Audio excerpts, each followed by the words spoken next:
Mwezi huu wa Shawwal ni mwezi ambao Waislamu wale waliokuwa na udhuru wa mwezi wa Ramadhani, walioacha kufunga kwa sababu ya a'dhari zao, kwa sababu ya safari, kwa sababu ya maradhi, kwa sababu wanawake walikuwa katika siku zao, mwezi huu wa Shawwal wanatakiwa walipe haraka. Mwezi huu wa Shawwal wanatakiwa walipe madeni ya Ramadhani haraka kabla hawajafunga siku sita hizi za Shawwal. Sunna ya siku sita za Shawwal, sunna hii inafungwa kwa wale waliokamilisha kamili mwezi ule wa Ramadhani.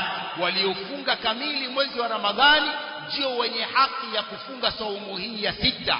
Ama wale ambao wana deni, walikuwa wagonjwa wakaacha siku 2, siku 5, siku 10, wanawajibika kulipa kwanza deni la Ramadhani ndio afunge siku hizi sita za Shawwal. Allah